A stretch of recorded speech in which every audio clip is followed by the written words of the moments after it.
Cordiales saludos, amigos y hermanos. Saludos desde el canal El Último Llamado Divino. Hoy vamos a continuar con nuestros estudios del gran conflicto, la historia de la redención. Nos toca el capítulo 5 de Génesis y vamos a centrarnos más en ese gran personaje del diluvio llamado Noé. ¿Quién era Noé? Ya habían pasado una buena cantidad de años desde la creación. Estamos hablando más o menos del año 2557, cuando Noé viene a la existencia. No olvidemos que Noé nació 17 años después de la muerte de Adán. Eso quiere decir que entre el tiempo de la muerte de Adán y el tiempo en que nace Noé, solo habían pasado 17 años. Por tanto, Noé sabía muy bien acerca de Adán, pues los padres le contaban exactamente las cosas que tuvieron que ver con este gran personaje, con el padre de toda la especie humana, juntamente con la madre, que era Eva. Ahora, este Noé iba a tener un papel preponderante para sus días. Pero para llegar hasta la historia de Noé, vamos a hacer un recuento de la cronología de los personajes que existieron desde Adán hasta Noé. En eso nos vamos a centrar y vamos a descubrir por qué Noé fue escogido especialmente para la gran tarea de tener que dar el último llamado divino en sus días, para que la gente supiera que había llegado el fin de toda carne en la tierra y que una civilización antigua pasaría a la historia, una civilización sumamente poderosa, como jamás se ha visto en la historia ni se volverá a ver, sino solamente ciertas semejanzas. ¿Por qué? Porque llegaremos a los últimos días a una similitud en cuanto a la forma de vida que llevaron estos personajes, pero jamás al tipo de personajes que existieron en esa ocasión. Así que para poder entender nuestro tema vamos a hacer una oración, nos vamos a poner de rodillas.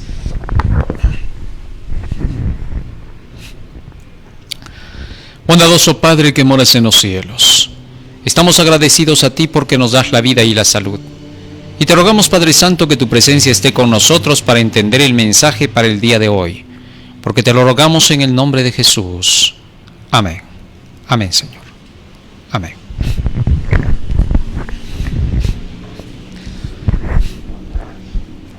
Muy bien, capítulo 5 del libro de Génesis.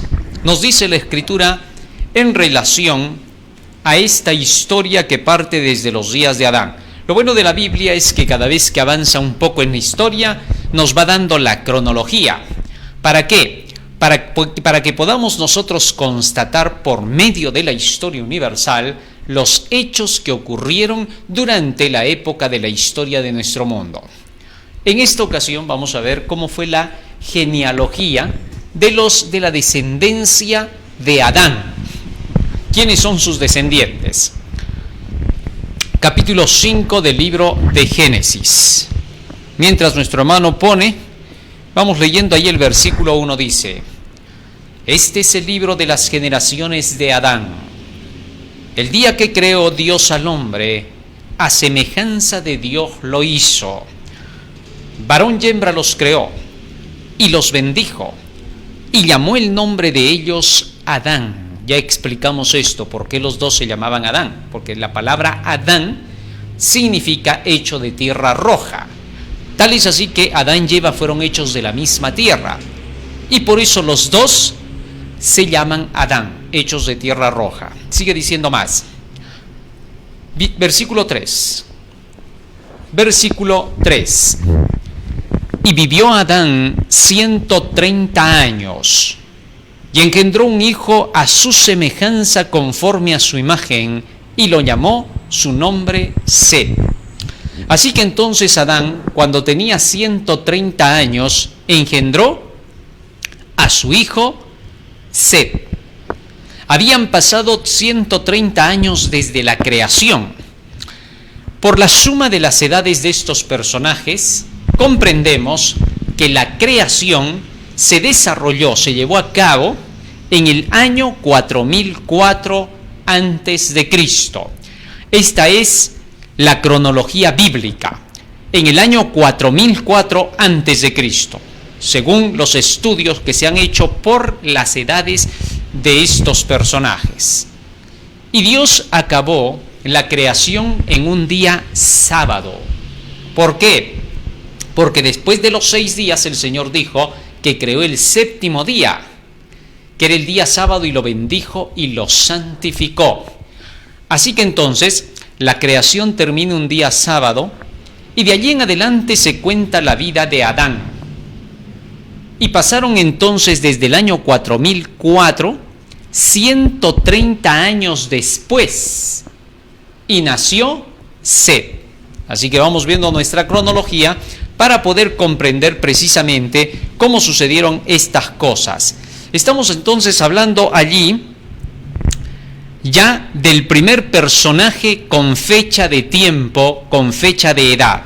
Sigue diciendo el texto bíblico, versículo 4, ahí tenemos la cronología, ¿no?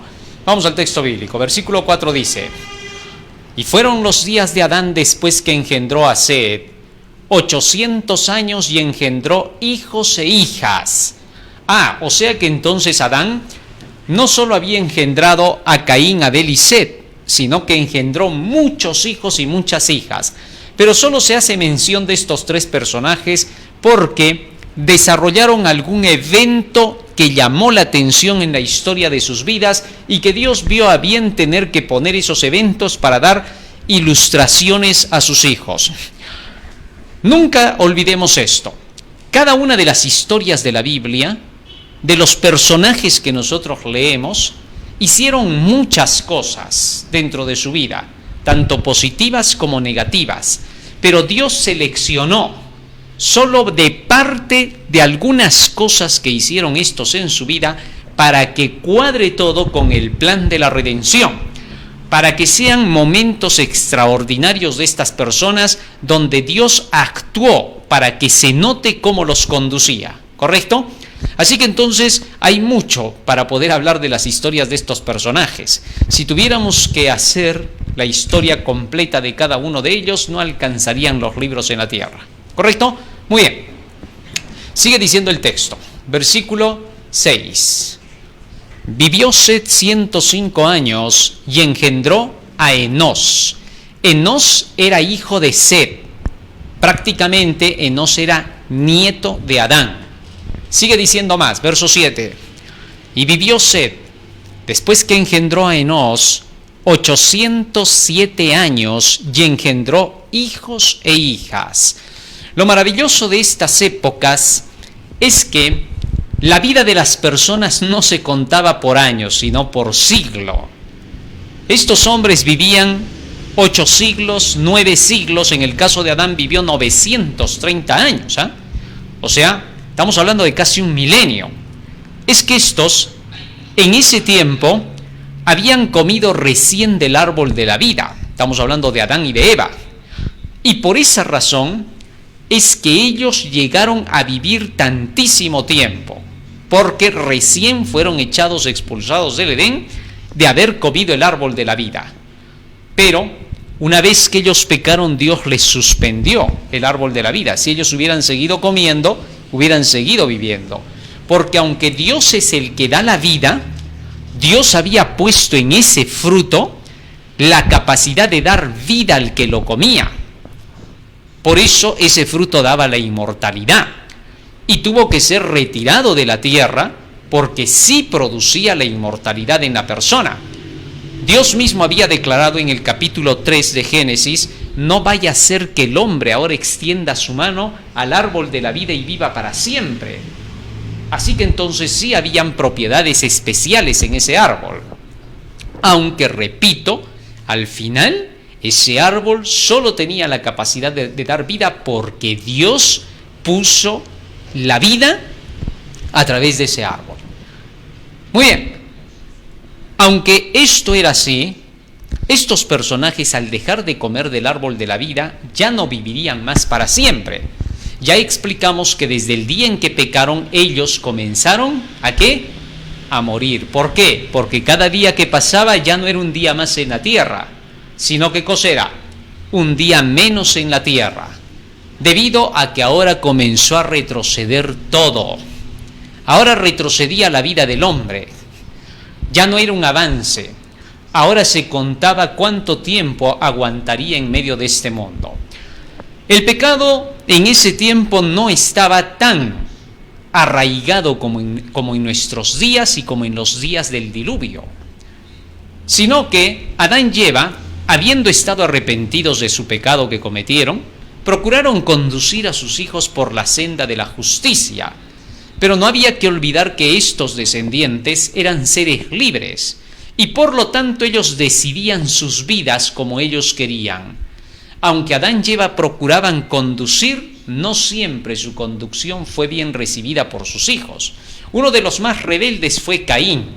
¿Por qué? Porque Caín recordaba que ellos habían sido expulsados del Edén, su padre y su madre, por haber pecado, y renegaba contra Dios porque creía que Dios había sido perverso al quitarles la gloria que les había dado al principio. Adán y Eva creían que Caín sería el Mesías, debido a la promesa de Génesis capítulo 3, versículo 15, que se le había dicho que de la descendencia de la mujer saldría la simiente santa. Ellos pensaban que ya nacería de ellos esa simiente santa, por lo que se dijo, de la mujer saldrá. Pero lo que se estaba diciendo era de que de la descendencia de ella futuro llegaría el Mesías. Pero ellos no lo comprendieron todavía así. Pensaron de que en sus días podría llegar este Mesías. No nos olvidemos que en Apocalipsis capítulo 12 se dice que la mujer en simbología representaba a una mujer embarazada que durante 4000 años esperó el alumbramiento de su hijo. ¿Esto qué significa? Desde que se diera la promesa en el jardín del Edén, tuvieron que pasar 4000 años hasta que llegara el Mesías. Parecía ser un largo tiempo, pero ese largo tiempo parecía ser por lo que el ser humano comenzó a descender en su cantidad de vida. Y a medida que vayamos estudiando todo este libro de Génesis, vamos a ir viendo cómo la vida de los personajes santos de Dios comenzó a descender cada vez más, hasta que ya no vivían esa cantidad de casi 1 milenio. Ya que si ellos hubieran seguido viviendo así, solo hubieran pasado 4 generaciones y Jesús hubiera aparecido. Y les hubiera aparecido muy rápido. ¿Por qué? Porque entonces solamente estaba apareciendo en la 4ª generación. Pero siendo las cosas como fue descendiendo la calidad de vida de las personas y la cantidad, entonces tuvieron que pasar más generaciones. Tal es así que la Biblia nos cuenta que desde Adán hasta Abraham hubieron 14 generaciones, hasta David 14 y hasta Jesús otras 14. Así que entonces se extendió el tiempo por la reducción de la vida de la gente. Muy bien, fue el pecado entonces el que empezó a disminuir la existencia del hombre. Debido a que el hombre pecaba más en cada generación que iba apareciendo porque se iban apartando más de Dios. Y aquí tenemos que entrar en la clave de lo que es el pecado. El pecado nos dice en 1 de Juan capítulo 3 versículo 4 qué cosa es. 1 de Juan capítulo 3 versículo 4. Fíjate lo que dice acá. Todo aquel que comete pecado infringe también la ley, pues el pecado es infracción de la ley. Así que entonces el pecado no es un sentimiento, el pecado no es una emoción. El pecado es desobediencia a la ley de Dios. Cuando una persona desobedece la ley de los 10 mandamientos, inmediatamente comete pecado, cualquier punto de esa ley, ya sea en la letra de la ley o en el espíritu de la ley. ¿Qué cosa es el espíritu de la ley? Es toda la enseñanza de la palabra de Dios. Así que entonces, cuando nosotros tenemos que aprender lo que es el pecado y cómo evitarlo, se nos da una pista. ¿Cuál? Tenemos que estudiar las Escrituras. Todo el Antiguo y el Nuevo Testamento nos habla acerca del cumplimiento de esa ley. A través de ejemplos, ilustraciones, figuras y símbolos se nos muestra lo que es la desobediencia a la ley de Dios. Tal es así que entonces, ¿qué cosa hace la Biblia?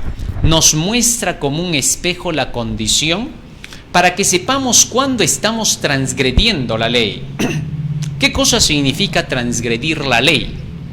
Transgredir la ley significa cometer error. Todo error es pecado, ¿correcto? Error que tiene que ver con el desarrollo de la existencia moral humana, su conducta, para que le vaya bien en todas las cosas. La ley de los 10 mandamientos es llamada la ley de la vida, la ley de la libertad, puesto que estos 10 mandamientos prodigan vida al que los posee, ¿correcto? Así es como se le llama en la Biblia, libro de Proverbios. Fíjate lo que se dice de los mandamientos. Cuando una persona llega a comprender los mandamientos de la ley de Dios, llega a comprender los 10 preceptos y cuál es el propósito que estos preceptos tienen, inmediatamente se da cuenta de que en ellos está la vida. Dice así, capítulo 5 de Proverbios.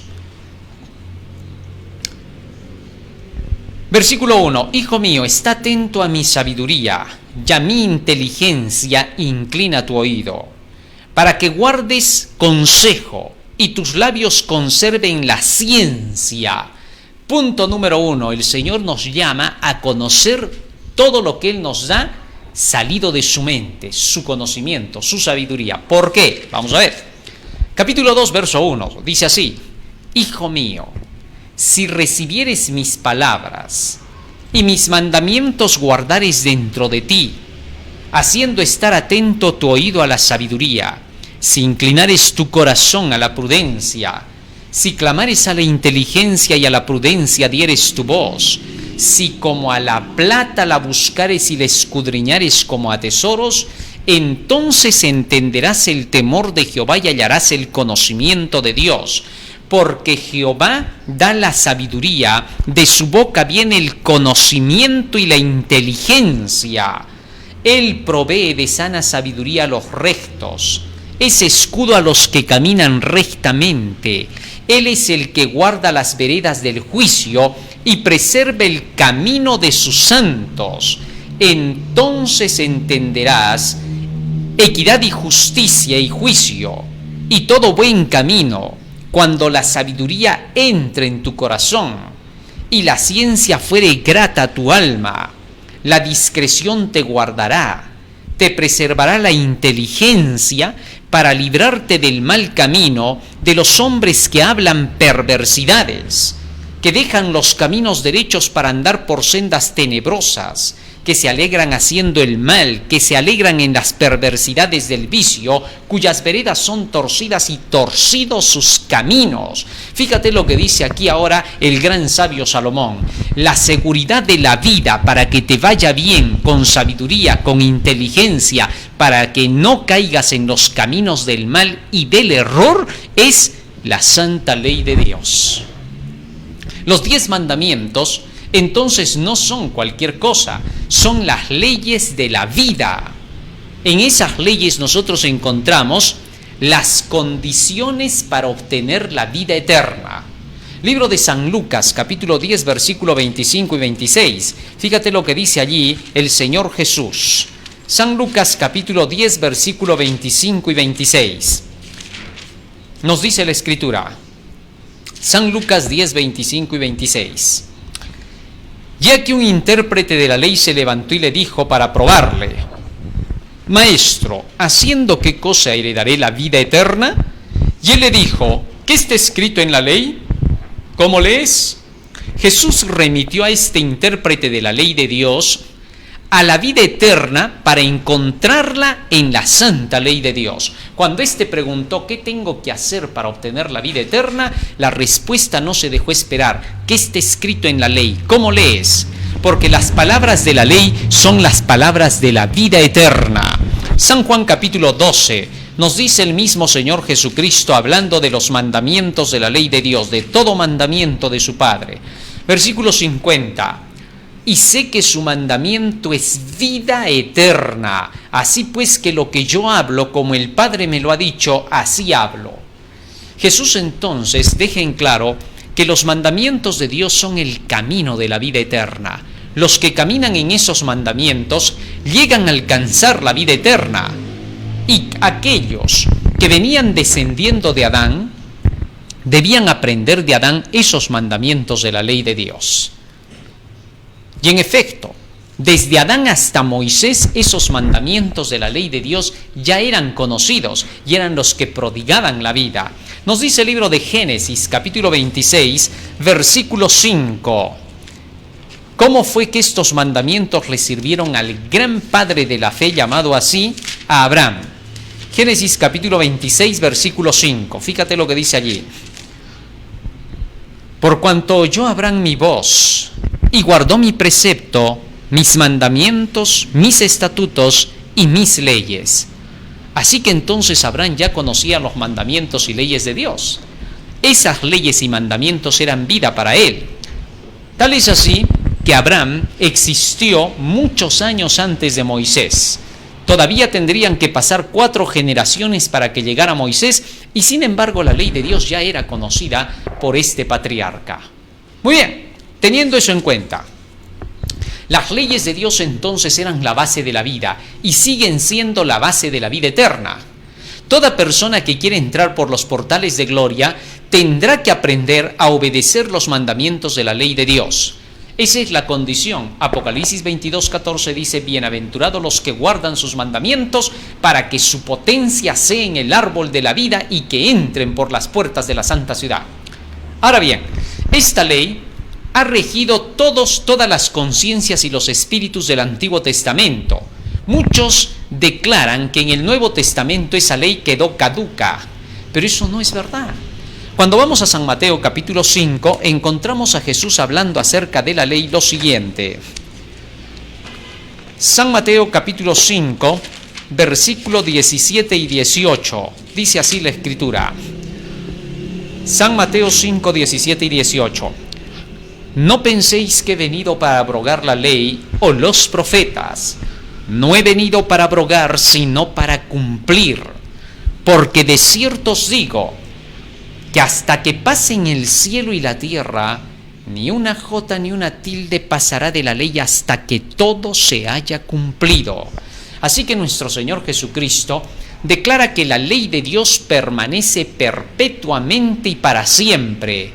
Ya el salmista David había declarado lo mismo en relación con los mandamientos de la ley de Dios. Salmo 111, versículos 7 y 8, fíjense lo que dijo el salmista David, el famoso rey David. Dice la Escritura, Salmo 111, versículos 7 y 8. Las obras de sus manos son verdad y juicio. Fieles son todos sus mandamientos, afirmados eternamente y para siempre, hechos en verdad y en rectitud. Así que entonces la palabra del Señor nos muestra a través de los salmos que la ley de Dios sería eterna y para siempre. El apóstol Pablo, por su parte, testificó después de que Jesús se fue para el cielo, que esa ley permanecía vigente. Hechos capítulo 24, versículo 14 nos dice la Escritura lo siguiente. Pero esto te confieso, dijo Pablo, que conforme a aquel camino que ellos llaman herejía, que los judíos llaman herejía, así sirvo al Dios de mis padres, creyendo todas las cosas que en la ley y en los profetas están escritas.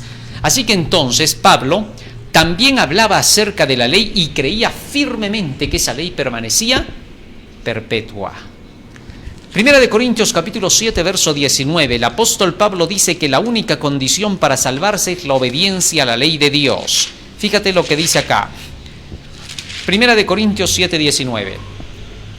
Mientras los judíos creían que tú te salvabas por circuncidarte, Pablo decía que no. Pablo decía que la circuncisión nada valía sino la obediencia a la ley.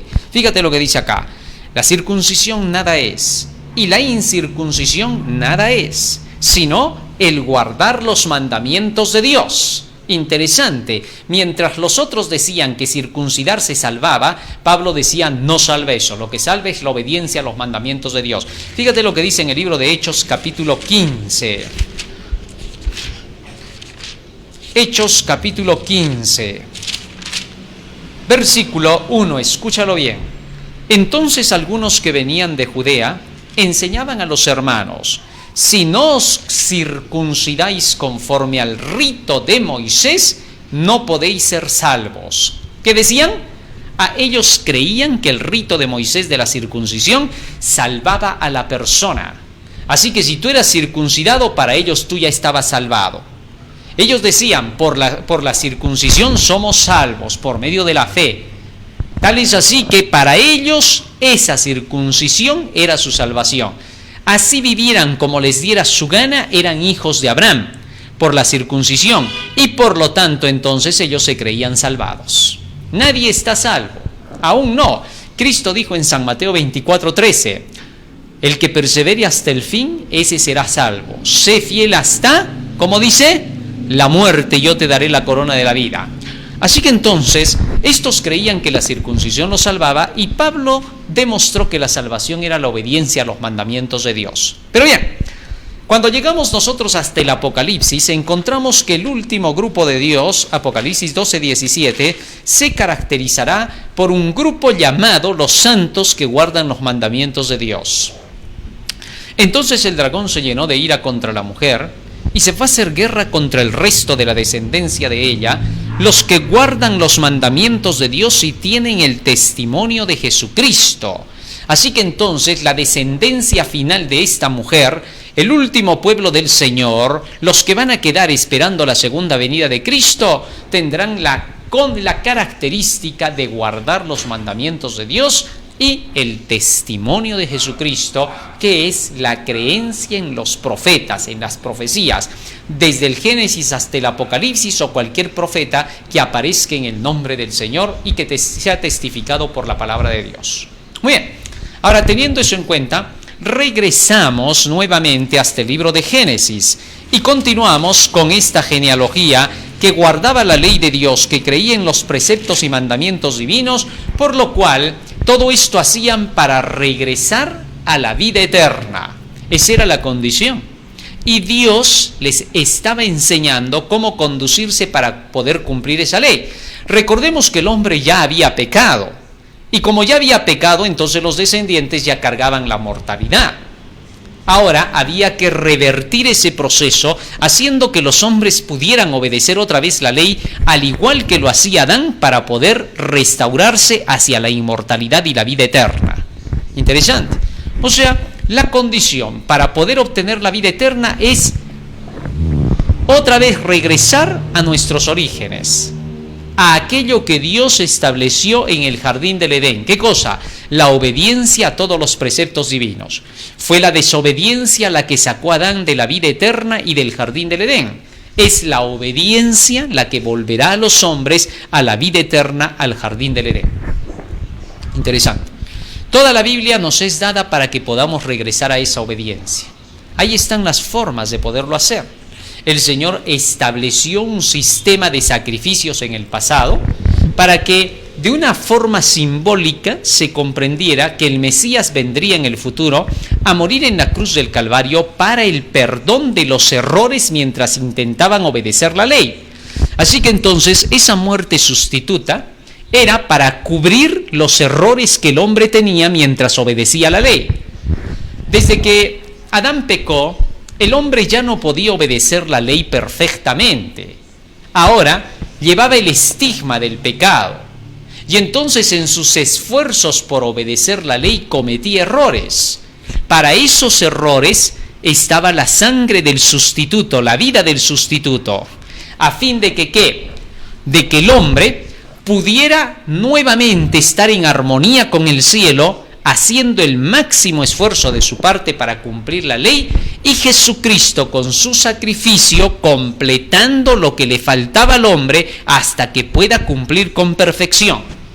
Ningún ser humano puede obedecer perfectamente desde el primer día. ¿Por qué? Porque todo está mezclado con egoísmo en su ser. Entonces tiene que reconocer su condición pecaminosa. En sus intentos y esfuerzos por querer cumplir cada mandamiento, algunas veces lo puede hacer en el día de hoy. Algunas otras cosas le demoran una semana, otras pueden demorarle más. Lo que interesa es que se propone a obedecer al 100% del esfuerzo, ama a tu Dios con todas tus fuerzas. Si me amáis, guardad mis mandamientos. Este es el amor a Dios, que guardemos sus mandamientos. Primera de Juan 5:3, San Juan capítulo 14, versículo 15 y 21, son los que nos dan las bases para poder comprender que a Dios se le ama con todo el corazón y con todas las fuerzas. Muy bien. Siendo así, estos hombres se empeñaban por obedecer los mandamientos de Dios, poniendo el 100% de su esfuerzo. Y si aún así eran tentados y caían, no se desesperaban. ¿Por qué? Porque sabían que tenían un sustituto que los ayudaba a volverse a levantar hasta lograr obedecer la ley. Tal es así que estos personajes pasaban su vida tratando de amoldarla de acuerdo con los principios de la Biblia, porque en cada obediencia al mandamiento de Dios había una recompensa gloriosa. ¿Qué cosa? La siembra y la cosecha. Si haces lo correcto como Dios te dice, tendrás bendiciones que van a sobreabundar. Y los hombres entonces, sabiendo eso, querían regresar al origen de lo que era Adán para poder tener esas bendiciones preciosas que tuvo nuestro padre Adán. Muy bien. Así, de esa manera, era dulce obedecer los mandamientos de la ley de Dios. Por eso es que el salmista David decía, tu ley es mi delicia. Salmo 119, versículo 97 hasta el 100. Porque ahí tenía toda la sabiduría y el conocimiento divino. Solo cuando tú sigues así la ley es una delicia. ¿Por qué? Porque tienes motivaciones dulces y placenteras. A eso se le llama la vida, la inmortalidad. Y eso es lo que Dios quiere que tengas. Allí no hay ningún interés humano, si te podrás dar cuenta. Simplemente es regresar a nuestros orígenes, a aquello que fue lo más sublime y perfecto. Pero el camino de la perfección está acompañado por una cruz que hace posible que la alcance siempre. Que no hay motivo para desesperación pensando que nunca la vas a alcanzar. Si es verdad que nos falta, tenemos siempre la esperanza con la cruz al lado. Muy bien.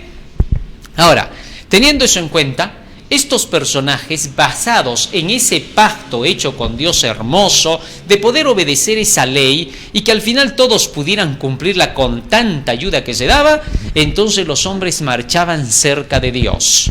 Sigue diciendo el texto bíblico.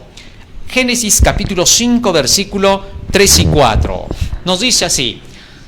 Y fueron los días de Adán después que engendró a Set 800 años y engendró hijos e hijas. Y fueron todos los días que vivió Adán 930 años y murió. Vivió Set 105 años y engendró a Enós. Y vivió Set después que engendró a Enós 807 años y engendró hijos e hijas. Y fueron todos los días de Set 912 años y murió. Vivió Enós 90 años y engendró a Cainán. Y vivió Enós después que engendró a Cainán 815 años y engendró hijas e hijas.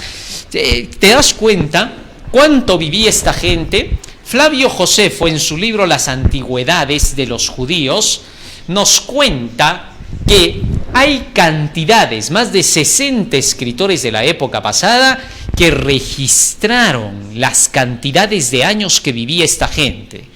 Eso quiere decir que tenemos registro histórico que menciona la cantidad de vida que tuvieron estos personajes. Sin duda, la calidad de vida era superior, el tamaño del hombre era superior. A medida que han ido pasando los años, los hombres se han ido degradando más y más. Ya hemos mencionado que se han encontrado esqueletos gigantescos de estos personajes antiguos. Debemos de pensar que por el mismo hecho de que eran gigantescos, que vivían por muchos años, a pesar de que vivían por muchos años, tenían pocos hijos, ¿no? Esto es increíble, si te has dado cuenta. Fíjate, Noé vivió 950 años. Y sin embargo, solo tú ves que tuvo 3 hijos, Sem, Cam y Jafet. A pesar de que vivían tantísimos años, más dedicaban sus mentes a la sabiduría. Y solo tenían pocos hijos que quedaron registrados en la historia cronológica. Y por eso mismo poblaban la tierra y no eran muchos millones como ahora ya tenemos 7.000 millones casi y más. Pero en ese tiempo todos estos personajes ocupaban la tierra y llegaron a realizar obras maravillosas, de las cuales el mundo quedó totalmente sorprendido. Cuando hablemos acerca del diluvio, ahí vamos a hablar acerca de esa civilización, de una raza poderosa que jamás ha tenido comparación en la historia. Una civilización antigua que ha dejado grandes monumentos, que aunque el diluvio ha cubierto, hoy se están descubriendo bajo la superficie de la tierra todas esas cosas. En las zonas árticas, en los dos polos, allí donde se juntaron las aguas después del diluvio, es donde se han encontrado cientos de cosas sorprendentes, lo que significa que debajo de los hielos de los polos vamos a encontrar misterios que tú jamás te has imaginado, de esa poderosa raza longeva que vivía tantos años y que se pasaban los conocimientos de uno a otro. Imagínate, hoy por hoy la gente pasa sus conocimientos, ¿no es cierto? El abuelo le pasa los conocimientos al nieto, pero entonces ahí se acaba todo y a veces llega hasta el bisnieto. Son a veces de conocimiento 40, 50 años y no llega a plasmar toda su sabiduría sobre los demás, y entonces queda truncados todos sus descubrimientos. Pero imagínate 900, 800, 700 años. Se podía pasar la sabiduría directa de padres a hijos, a nietos, bisnietos, tataranietos y tatara, lo que sigue hasta la 9ª generación. Así es como se pasaba el conocimiento desde el patriarca hasta el último de los niños que nacían. La educación entonces era superior. Todos los conocimientos de este antiguo pasaban a ser parte de la mente de ese niño que venía 9 generaciones después. De esa forma es como la sabiduría era poderosa en estos seres antediluvianos. Llegaron a construir tremendas ciudades de acuerdo con sus tamaños, obviamente. Por eso es que encuentran grandes ciudades en las profundidades del mar. Sí, y tú ves esas ciudades y son monumentales. ¿Por qué? Tienen grandes puertas altas. Allí solo se nota que habían tremendas gradas como para seres gigantescos de 4 o 5 metros. Muchos creían que esto no existía, pero cuando profundicemos sobre ellos, ahí vamos a ver cómo funcionó toda esa historia.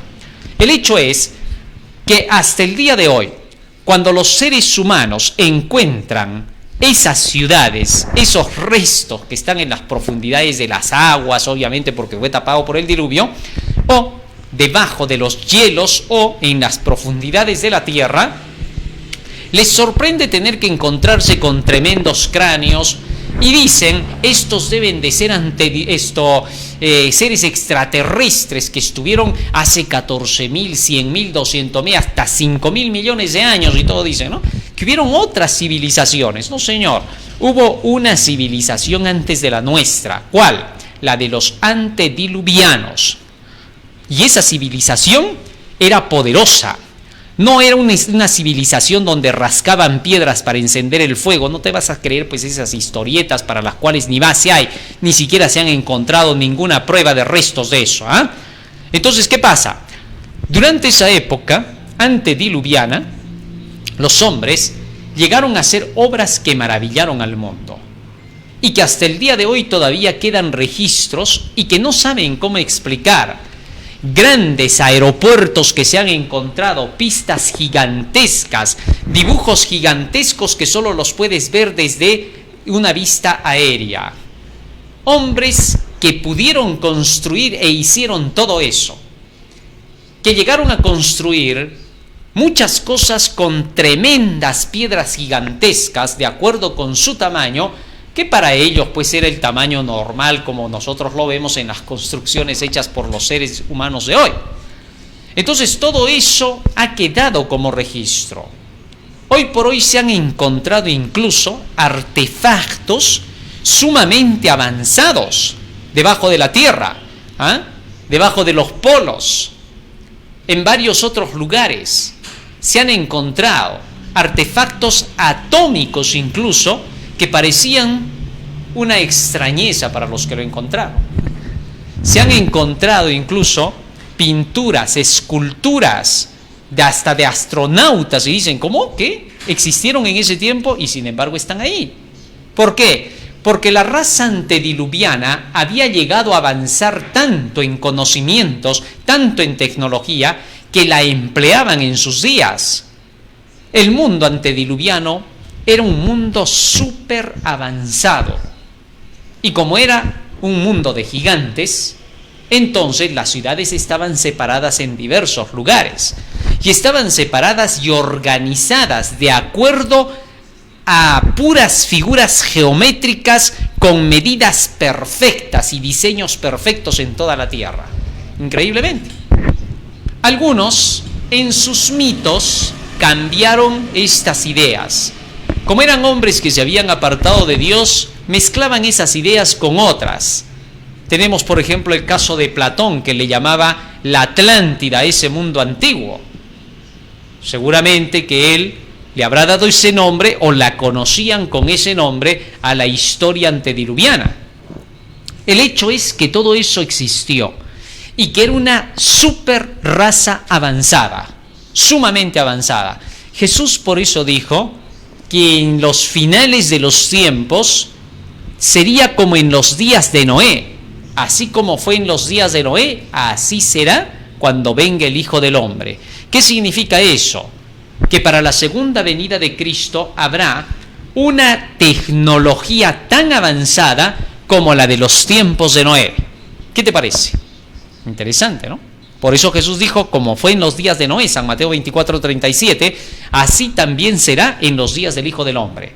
Y es que todas las cosas, en su mayoría, que se van a encontrar, porque hoy por hoy hay gente que está buscando todo eso.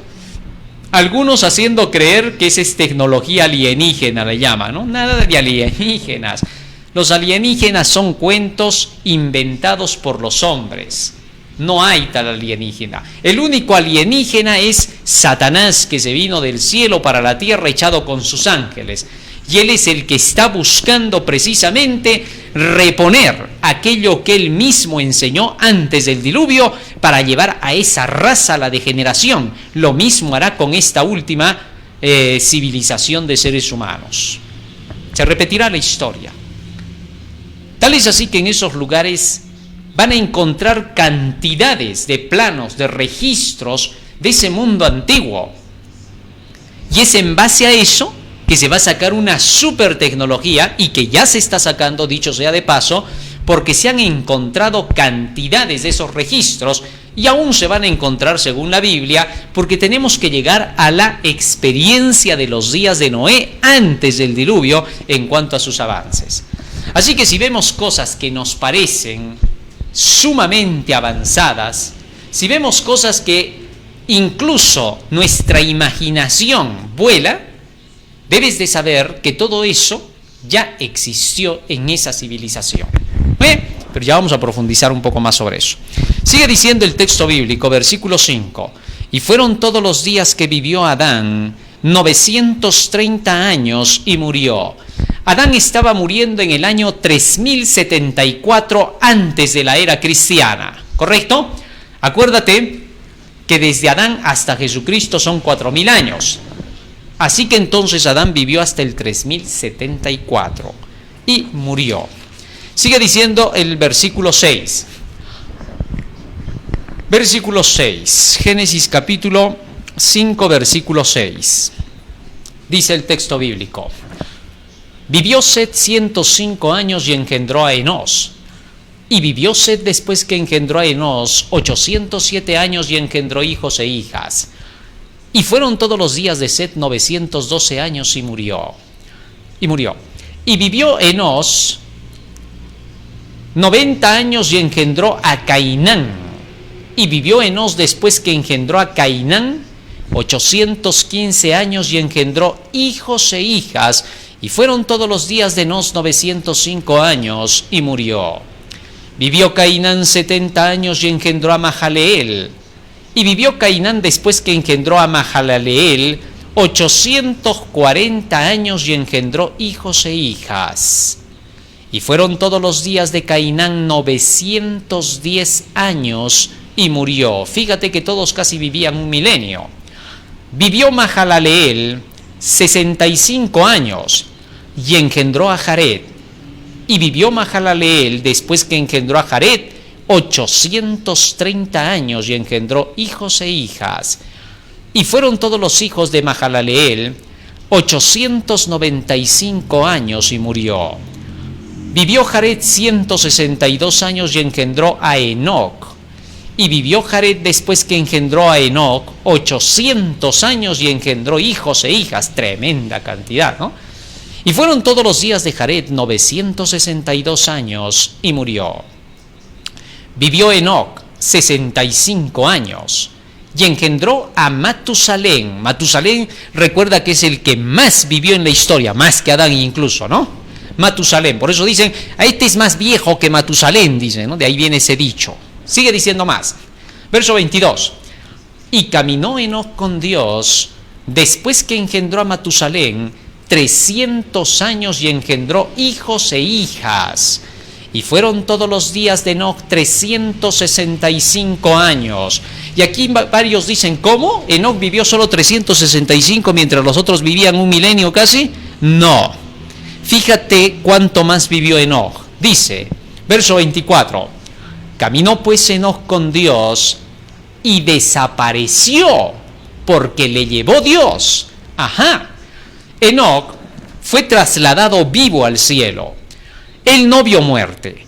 Es uno de los personajes que obedeció perfectamente los mandamientos de la ley de Dios y se demostró que regresó a la inmortalidad.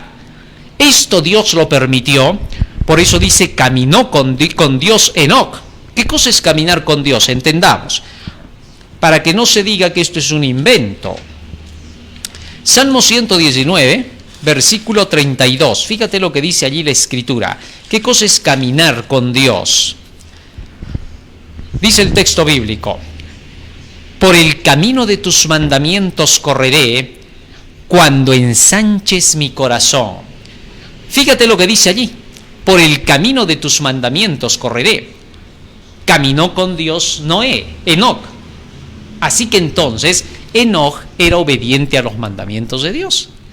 Y dice que 300 años caminó Enoc con Dios. No caminó un día ni dos. No obedeció los mandamientos 10 o 20 años. No, todos los 300 años de su vida. No paró de obedecer. Y por esa razón Enoc fue trasladado vivo al cielo y hoy se encuentra en el cielo. Es una maravilla este personaje. Sin duda, si somos fieles, conoceremos a Enoc y conversaremos con él. Pero él está hoy viviendo en los atrios celestiales y obviamente debe de estar desempeñando sus labores y trabajo como los hacen los ángeles, viajando de un lugar a otro allá en el cielo y haciendo las transacciones debidas del caso. De eso vamos a hablar en otro momento. ¿Cómo es la vida en el cielo? ¿De qué se ocupan allá en el cielo? En el cielo la gente no está parada en una nube tocando el arpa todo el día, no te vas a imaginar esos cuentos. Ni tampoco está en un lugar donde solamente ve un poco de pastizales y todo el tiempo se está ocupando de mirarlos, no. Allá hay trabajo constante. Jesús en una ocasión dijo: mi Padre trabaja y yo trabajo hasta hoy. Así que entonces no confundamos. Más aún sigue diciendo. Versículo 25. Vivió Matusalén 187 años y engendró a Lamec. Y vivió Matusalén, después que engendró a Lamec, 782 años y engendró hijos e hijas. Fueron pues todos los días de Matusalén 969 años, 39 años más que Adán, y murió. Vivió Lamec 182 años y engendró un hijo, y llamó su nombre Noé, diciendo: este nos aliviará de nuestras obras y del trabajo de nuestras manos a causa de la tierra que Jehová maldijo. Y vivió Lamec después que engendró a Noé 595 años y engendró hijos e hijas. Versículo 31. Y fueron todos los días de Lamec 777 años y murió. Y siendo Noé de 500 años, engendró a Sem, a Cam y a Jafet. Allí está el personaje que contaría la historia del diluvio. Hasta ese periodo llegó la antigua civilización. Con Noé se terminó la civilización del pasado. Y con Noé comenzaría la nueva civilización, la que hoy conocemos desde la historia de Noé en adelante. Toda la tierra entonces regresó a ser una tierra totalmente sin tecnología. Paró todo. Todo quedó bajo las profundidades. El diluvio lo cubrió para que los hombres de esa época no volvieran otra vez a copiar la tecnología que tuvieron los antediluvianos, a fin de que no se pervierta otra vez la tierra. Y es que, debido a esa tecnología que ellos emplearon, se desviaron de Dios, porque llegaron a creer que su tecnología los hacía divinos a ellos. Le dieron la atribución de la divinidad a la tecnología, cosa peligrosa que se va a repetir para estos últimos días, y que se llegará a exaltar tanto que hasta se harán cosas extraordinarias, para que no nos sorprendamos. En estos últimos años, mientras yo venía predicando acerca de estos temas de los antediluvianos, varias veces había mencionado cosas que hoy recién la tecnología está manifestando. Y que para muchos cuando mencionaba decía, ¿qué va a ser así? ¿Cómo va a haber sido así ese mundo antiguo? Antes rascaban las piedras, estaba el hombre de Cromagnon, el hombre de Neandertal, luego vino la era del bronce, la era del hierro. ¿De qué estás hablando, no? Pero a veces por falta de la lectura de la verdad, de la Biblia en este caso, se hablan cosas disparatadas en relación a lo que ni siquiera se ha visto. Sí, porque en el colegio a veces te hablan de la era de piedra, de la era de hierro, de la era de bronce, pero yo te pregunto, ¿quién ha estado en ese tiempo para verlo? ¿Te das cuenta? Simplemente son las deducciones de personajes que dicen que así fue la historia, pero ellos no estuvieron allí para poderla contar de verdad. Todo esto son suposiciones. En cambio, lo que la Biblia cuenta son realidades, porque no hay un libro que nos cuente más acerca de la historia de ese periodo y que hoy, por la evidencia, se está encontrando como restos de todas estas cosas que existieron en el pasado. Cuando ellos llegan a perforar la tierra, porque en varios lugares hacen tremendos túneles subterráneos, de eso vamos a hablar en otro tema también, y allí se han encontrado cientos y cientos de restos antiguos. Y todo eso queda escondido y no se le dice al público. Pero todo eso prueba que hubo una civilización poderosa en la antigüedad que no se compara en nada con la civilización de esta época y que recién va a alcanzar ese nivel. Muy bien, ahora hablemos de Noé. Y en nuestro próximo tema vamos a profundizar sobre él porque ahí vamos a hablar del diluvio. ¿Qué se dice de Noé? Volvamos al texto bíblico. Versículo 33. Vamos avanzando un poco más. Ahí se nos quedó. Entonces vamos al capítulo 6 ya. Este es un cambio espectacular. Ahí se nos acabó ya la historia hasta Noé y ahora entra en el capítulo 6 hablando de Noé. Dice lo siguiente, capítulo 6, versículo 1.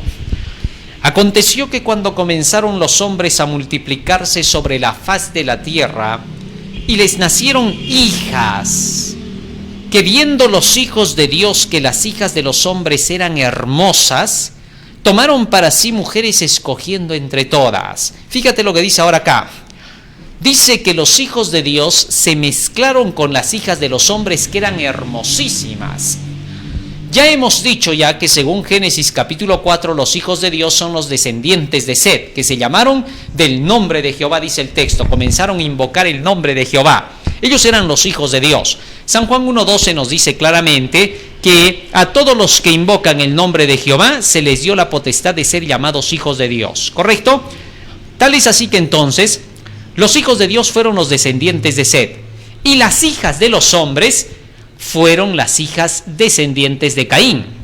Estas mujeres se dedicaban más a todo lo que había hecho Caín, grandes ciudades, ¿no? Fue el primer constructor de ciudades, mientras que los descendientes de Set eran personas que vivían en las montañas, eran pastores de ovejas, eran todos ellos dedicados a la ganadería y a la agricultura. Mientras que las hijas de Caín, las descendientes, se dedicaban a la vida en la ciudad. Y sin duda, en esa ciudad ellas buscaban pues los arreglos y los atuendos que tenían para ese tiempo. Los arreglos de las mujeres entonces eran sumamente seductores. No eran bellas en el sentido simplemente físico, sino por todos los arreglos que se hacían dentro de esas ciudades, pues que eran más avanzadas que la gente que vivía en los campos de una manera sencilla y de una manera alegre y feliz. En las ciudades entonces se vivía de una forma grotesca, donde la inmoralidad, el vicio, el asesinato, el crimen, el sufrimiento eran intensos, cosa que no les pasaba a los del campo porque ellos lo tenían todo en el campo. Querían frutas, frutas tenían, querían verduras, verduras tenían, todo lo tenían. En la ciudad todos peleaban. Tal es así que nos sigue contando la historia. Versículo 2 y 3. Que viendo los hijos de Dios que las hijas de los hombres eran hermosas, tomaron para sí mujeres escogiendo entre todas. Y dijo Jehová, no contenderá más mi espíritu con el hombre para siempre, porque ciertamente él es carne, mas eran sus días 120 años. Había gigantes en la tierra entonces en aquellos días, y también después que se llegaron los hijos de Dios a las hijas de los hombres y les engendraron hijos. Ahora dice la Biblia allí que habían gigantes en la tierra antes de que los hijos de Dios se mezclaran con las hijas de los hombres, y también después. O sea que entonces aquí no está diciendo que los hijos de Dios con las hijas de los hombres tuvieron hijos que fueron gigantes. No. Hay algunos que han sacado historietas en base a eso, ¿no es cierto? Han hecho creer que los hijos de Dios eran ángeles que bajaron del cielo y que se mezclaron con las hijas de los hombres que eran los seres humanos. Y que al mezclarse estos dos salieron gigantes. No, eso es mentira. La Biblia no está diciendo eso si lo lees bien. Fíjate lo que dice acá. Capítulo 6, versículo 4. Había gigantes en la tierra en aquellos días. Y también después que se llegaron los hijos de Dios a las hijas de los hombres. O sea, habían gigantes antes de que se juntaran los hijos de Dios con las hijas de los hombres y también después de que se juntaron los hijos de Dios con las hijas de los hombres. Interesante. Eso quiere decir que la raza antigua, antediluviana, era una raza de gigantes sin duda, que es lo que venimos diciendo. Pero aparte de esa raza de gigantes, todavía habían más gigantes porque ellos le llamaban gigantes a los de su tiempo. O sea, a pesar de que eran una raza poderosa, de 3, 4, 5 metros, todavía ellos vieron otros gigantes. O sea que ha sido una civilización por eso inimaginable para nuestros días, a menos que estudiemos sobre ellas. Porque después las grandes naciones, imperios, tejieron sus mitos en base a eso. Tejieron los grandes mitos de los dioses del Olimpo, tejieron los grandes mitos de donde había la lucha de los seres gigantescos contra los héroes de esas épocas. Todo eso lo tejieron en mitos, pero en realidad todo eso existió antes del diluvio y ellos lo tejieron como mitos para hablar de sus dioses. Por ejemplo, Cus llegó a llamarse el dios Cronos, y cada uno de sus antecesores desde Adán hasta el tiempo del diluvio comenzaron a ser llamados con nombres de dioses, y de ahí aparecieron los famosos dioses de esos mitos y las famosas historietas de Horus, de Sed, etc., pero que en realidad tenía relación con seres humanos que existieron antediluvianos, pero que como eran tan poderosos parecían ser ángeles. La raza que existió antes del diluvio era una raza sumamente que guardaba todavía la perfección de Adán hasta esos días. Piénsalo, había pasado solamente prácticamente generación y un poquito más desde Adán. ¿Por qué? Ya hemos dicho que Adán vivió hasta 17 años antes de que naciera Noé nomás. Así que entonces tengamos eso en cuenta. Entonces, las presencias que tenían estos seres humanos eran totalmente hermosas. Ellos se asemejaban en su imagen a los ángeles, solamente eran un poquito menor que ellos, ¿correcto? Así siendo así las cosas, esta gente era sumamente poderosa. gigantesca. Y por esa razón es que los que vinieron después les llamaban dioses. Solo por esa razón. Así que entonces ya tenemos las ideas. Ahora, durante el periodo antediluviano, Satanás con sus ángeles se hacían pasar como dioses. Se relacionaban con los seres humanos para hacerles creer que venían de las estrellas. Creencias que se llevaban antes del diluvio ya. Y se creía que estos dioses, que eran Satanás con sus ángeles, estos venían a traer para los hombres poderes sobrenaturales. La brujería, la hechicería era practicada entonces en esa época.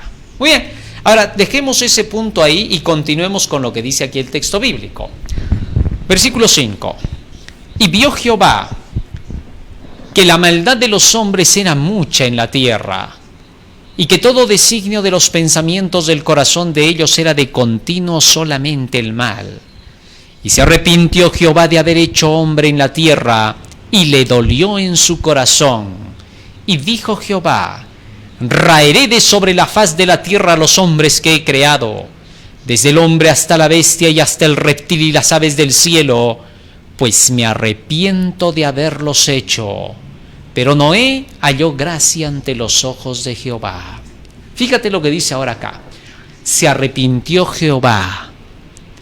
Bueno, cuando nosotros leemos acerca del arrepentimiento de Dios, para muchos es extraño tener que escuchar eso. Dicen, ¿cómo? O sea, se arrepintió Dios, se equivocó Dios entonces cuando creó al hombre y ahora se arrepintió de haberlo hecho por eso. Entonces Dios se arrepiente y cambia. Dios no es perfecto, entonces es cambiante. Porque arrepentimiento significa cambio. ¿Ah? Fíjate en esto. Cuando un hombre está en pecado, se le pide que se arrepienta, es decir, que cambie. Que deje de ir hacia la derecha y que comience a ir hacia la izquierda. Eso se llama, ¿qué cosa? Arrepentimiento. Pero bien, sin embargo, las Escrituras, cuando hablan acerca de Dios, fíjate lo que dice en Números 23:19. Dios no es hombre para que mienta, ni es hijo de hombre para que se arrepienta. Él dijo y no hará, él habló y no lo ejecutará. Ah, interesante. Fíjate lo que dice aquí el texto. Dios no es hijo de hombre para que se arrepienta. Entonces, ¿a qué se refiere el arrepentimiento de Dios? Vamos a ver. Cuando el hombre tiene que volverse de su mal camino, vuelve del pecado a la justicia, a hacer lo bueno. En el caso de Dios, Dios en su carácter tiene dos atributos. Uno es justo y el otro misericordioso. Estas son las dos cualidades de las características del carácter de Dios. Ahora, la justicia. Para que la justicia de Dios se manifieste, en su justicia Él no pasa por alto el mal. Leamos un texto, libro de Éxodo, capítulo 34. Fíjate lo que Dios dice con respecto a su carácter. Versículos 6 y 7. Y pasando Jehová por delante de Moisés proclamó: Jehová, Jehová, fuerte, misericordioso y piadoso, tardo para la ira y grande en misericordia y verdad, que guarda misericordia a millares, que perdona la iniquidad, la rebelión y el pecado. ¿De qué está hablando? De su misericordia. Pero que de ningún modo tendrá por inocente al malvado. Ah, ¿qué lado es ese? La justicia. Entonces hay una balanza en el carácter de Dios.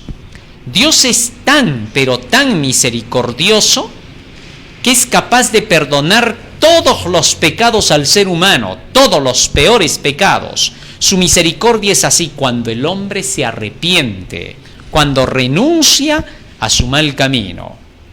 Y si todo el universo le dijera a Dios, no tienes por qué perdonarlo a ese, Dios lo perdona. ¿Por qué? Porque se cumple en ese ser humano un cambio, renuncia al mal y decide hacer lo correcto y corregir los males que hizo. ¿Correcto? Muy bien. Esa es la misericordia de Dios. Por otro lado, está la justicia de Dios. En la justicia de Dios, Si un hombre no quiere arrepentirse de un pecado y quiere seguir con ese pecado y se pone contra todo lo que Dios manda y no quiere abandonarlo, por más de que se haya portado bien en otras cosas, el Señor decretará que no lo pasa por alto al culpable por su rebelión, no porque no luchó contra su pecado, sino por rebelde, por defender su pecado y querer permanecer en él. A eso se le llama la justicia de Dios. Y aunque todo el universo le diga a Dios en ese momento, perdónalo a ese, solo es un pecadito el que ha cometido, nada más, la justicia de Dios dice no, así sea solo uno. Moisés no entró en la tierra prometida por un pecado que cometió, empujado por la presión del pueblo. Esto nos indica que la paga del pecado es muerte. No dice de los, dice del, uno solo. ¿Correcto? Por esa razón Dios quiere que nos arrepintamos de todos nuestros pecados y aprendamos a derrotarlos. ¿Para qué? Para que salgan de nuestra vida, porque serían la causa del pecado. Si una persona dijera, pero es un pecadito el de él, ya, el otro también uno, distintos, otra vez todos los pecados seguirían. No tendría ningún sentido. Por esa razón es que el Señor dice justicia. Muy bien, ya tenemos los dos atributos, ¿ya? La misericordia, que es la que perdona, y la justicia, que es la que aplica la sentencia para el bien o el mal, dar a cada quien según le corresponde. Cuando Dios crea al hombre, le otorga su misericordia y deja que vivan hasta el tiempo del diluvio. Habían pasado muchos años ya desde la creación, ¿correcto? Habían pasado casi 2000 años hasta el diluvio. Porque, sacando la cuenta, vemos que el diluvio se da en el año 600 de la vida de Noé. Así que entonces estaríamos hablando de casi 1600 años y un poco más desde la creación. Entonces, cuando llegue el momento en que Dios tiene que aplicar la justicia, deja Dios de aplicar la misericordia. ¿Correcto? Fíjate bien, ¿eh? Al dejar de aplicar la misericordia, ahora se arrepiente Dios de aplicar misericordia y entonces ¿qué hace? Aplica la justicia. Le dolió en su corazón, el arrepentimiento es dolor. ¿Dolor por qué? Porque la misericordia estaba siendo pisoteada. Y entonces Dios dijo, me arrepiento de haber creado al hombre. ¿Correcto? Ahora voy a deshacerme de él.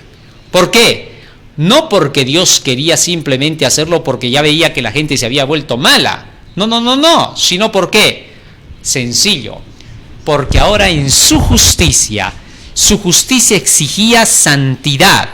Su justicia exigía dejar el pecado. Pero esta gente no estaba haciendo eso. Entonces la justicia decía, la paga del pecado, ¿qué es? Destrucción, muerte. Entonces Dios se arrepiente, deja de aplicar la justicia y aplica ¿qué? La misericordia. Así que en ningún momento Dios se ha arrepentido como los hombres se arrepienten de su mal camino hacia un buen camino, ¿no? Porque tanto la misericordia como la justicia, las dos son buenas. Entonces todo lo que hizo, ¿qué fue? Dejó de aplicar la misericordia y aplicó ¿qué cosa? La justicia. Ese es el arrepentimiento de Dios. Y por eso dijo, ahora mi justicia dice, hay que raer a todos los pecadores de la tierra. Me duele, pero la justicia lo declara. Y entonces Dios simplemente aplicó lo que ya había advertido desde el principio, que si el hombre se apartaba del bien, moriría. Pero dice que entre todos estos, finalmente, nos dice el tema de hoy, que hubo un hombre que halló gracia ante los ojos de Dios. Dice el texto bíblico, versículo 8, Génesis 6:8, pero Noé halló gracia ante los ojos de Jehová. Ahora bien, Salmo 45:2, ¿qué cosa es la gracia? Ya habíamos hablado acerca de eso, ¿te acuerdas? Salmo 45:2. Nos dice así el texto bíblico: eres el más hermoso de los hijos de los hombres, la gracia se derramó en tus labios. De la palabra de Dios se dice la gracia. Y hablando de Jesús aquí en el Salmo 45:2 dice: la gracia se derramó en tus labios. Y en Lucas capítulo 4 versículo 22 se nos dice por qué se declara que la gracia se derramó en los labios de Jesús. Fíjate lo que dice acá. San Lucas capítulo 4 versículo 22. Escucha lo que dice acá. Y todos daban buen testimonio de él, de Jesús, y estaban maravillados de las palabras de gracia que salían de su boca. Ajá. O sea que entonces, la gracia se derramó en tus labios significa que la palabra de Dios salía de la boca de Jesús. Corroborando a todo eso, en Hechos capítulo 20, versículo 32, el apóstol Pablo escribe lo siguiente, escúchalo. Y ahora, hermanos, os encomiendo a Dios y a la palabra de su gracia. Os encomiendo a Dios y a la palabra de su gracia. O sea que entonces la palabra de Dios es su gracia. Esa palabra de Dios estaba en el corazón de Noé, en la mente de Noé.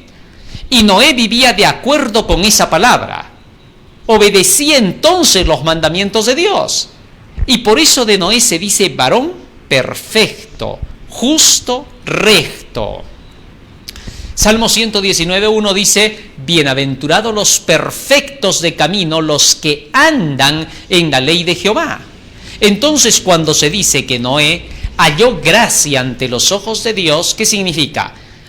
Dios vio a Noé que era de acuerdo con su corazón de él. Un hombre obediente a las palabras de Dios, seguía lo que Dios decía, y por eso Dios dijo: Noé halló gracia ante sus ojos. Noé era una representación de la palabra de Dios en la tierra. Qué bonito, ¿no? Y por esa razón Dios dijo: contigo voy a hacer un pacto ahora. Aunque he decidido que no quedará ni un solo ser viviente en la tierra, también he decidido que de acuerdo con mi misericordia y mi justicia, tú quedarás en esta tierra. Y ese pacto de misericordia y justicia lo haré contigo y con tu descendencia. Eso se llama el nuevo pacto, del cual vamos a hablar más adelante. Ese pacto que se hizo con Noé es el mismo pacto que ratificó Jesucristo en la cruz del Calvario. Y de eso profundizaremos en su momento. Tal es así que entonces ya estamos en el capítulo 6 del libro de Génesis y entramos ahora al tema del diluvio en nuestro próximo segmento. ¿Correcto?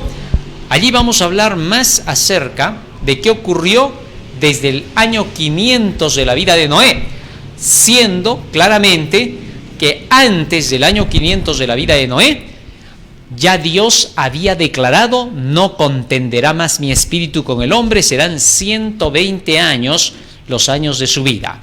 Eso significa que ya el Señor había decidido la destrucción de la tierra, que pasarían 120 años, y después de eso recién Noé tiene sus hijos. O sea, esto era una profecía. Dios estaba profetizando a Noé que él, su esposa, sus 3 hijos y sus 3 hijas, que todavía ni siquiera estaban, iban a estar en el arca. Con ellos se haría todo ese pacto, porque recién ellos vienen después a la existencia.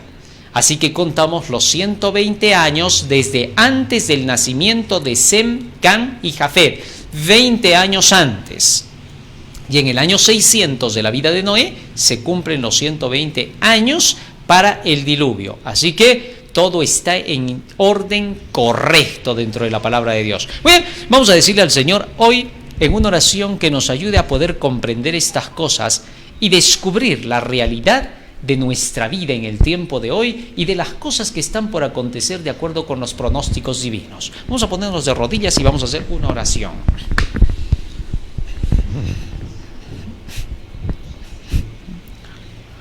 Bondadoso Padre que moras en los cielos, estamos agradecidos a ti por las palabras benditas que nos has dado y te rogamos que nos ayudes a ponerlas por obra y a compartirlas con quienes todavía no las conocen. Que éstas sean el motor que impulse nuestras acciones para poder vivir de acuerdo con tu voluntad. Quédate ahora con nosotros y danos de tu Santo Espíritu para que podamos, Señor, alcanzar aquella vida que tuvieron los grandes personajes de la antigüedad como Noé, para poder ser, Señor, personas delante de ti que hagan tu voluntad por tu voluntad. Porque te lo rogamos, Señor, en el nombre de Jesús. Amén. Amén, Señor. Muy bien, querido hermano, hoy hemos aprendido un tema más de la historia de la redención, la historia de la Biblia, el gran conflicto. No te olvides, estamos en Facebook, estamos en Twitter, estamos en YouTube. Canal El Último Llamado Divino. Estamos también a través del magazine de Buena Fuente, Daniel y el Apocalipsis. Estamos en la Asociación de Universitarios Adventistas del Último Llamado Divino, hashtag El Último Llamado Divino, y el Departamento de Publicaciones Tercer Ángel del Último Llamado Divino. Estamos en YouTube, 9 y 3 de la tarde, Daniel y el Apocalipsis, Radio Líder, 5 de la tarde, AM 1240, FM 987, con los temas de milagros y enseñanzas de nuestro Señor Jesucristo. Dios te bendiga, querido hermano. Amén.